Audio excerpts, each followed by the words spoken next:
बच्चों की मजेदार हिंदी कहानी गोलू और मोलू की जादुई यात्रा।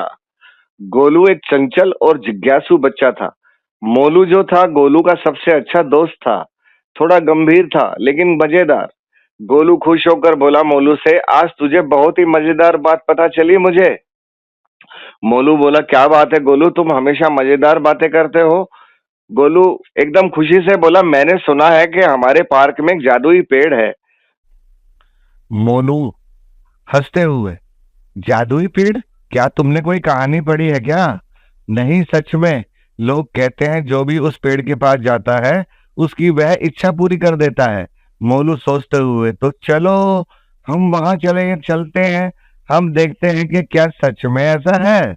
गोलू उत्सुकता से, हाँ चलो, मैं भी एक बड़ी बर्फी की इच्छा करूंगा। मोलू हंसते हुए, और मैं एक बड़ा खिलौना कार मांगूंगा। पार्क में पहुंचते हैं दोनों। दोनों बच्चे पार्क में पहुंचते हैं और पेड़ को देखते हैं।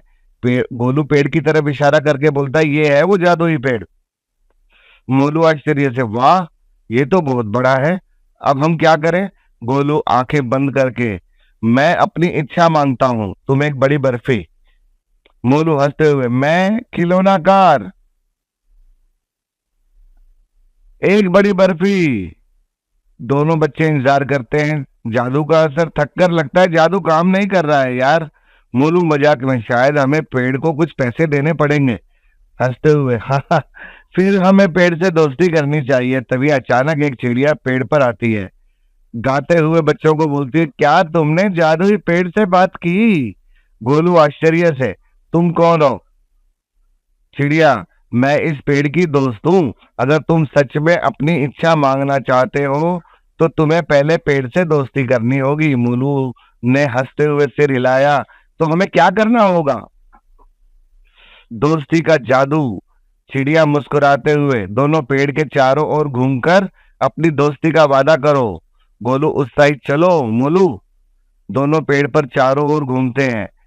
एक साथ, हम तुम्हारे दोस्त हैं जादुई पेड़, इच्छा पूरी जरूर करना। तुरंत पेड़ में से चमक निकलती है। चिड़िया खुश होकर के बोली, अब तुम अपनी इच्छाएं मांग सकते हो। गोलू खुश होकर, मुझे एक बड़ी बर्फी चाहिए पेड़। और मोलू उत्सुकता से बोला, मुझे एक बड़ी खिलौना कार। तुरंत दोनों के सामने इच्छाएं प्रकट हो गई। गोलू हैरानी से, वाह, ये तो सच में जादुई है। मोलू खुश होकर, हम सच में दोस्त बन गए। और फिर गोलू बोला हंसते हुए, अब तो हम हमेशा इस पेड़ के पास आएंगे। मोलू सहमति में, हाँ हाँ, और हम हमेशा अपनी इच्छाएं मांगेंगे। दोनों बच्चे खुशी खुशी पार्क से बाहर निकलते हैं, जादुई पेड़ की दोस्ती के साथ। तो बच्चों, इससे आपको क्या सीखने के लिए मिला? इस तरह गोलू और मोलू ने जादुई पेड़ से दोस्ती की और अपनी इच्छाएं पूरी की। ये कहानी हमें सिखाती है कि हमारे जीवन में अगर हमारे अच्छे दोस्त होंगे और जिन पर हम विश्वास कर सके, तो हम हर मुश्किल का सामना बड़ी आसानी से कर सकते हैं। तो इसलिए बच्चों, हमेशा अपने अच्छे और सच्चे दोस्त बनाओ। धन्यवाद, मिलते हैं अगली कहानी में।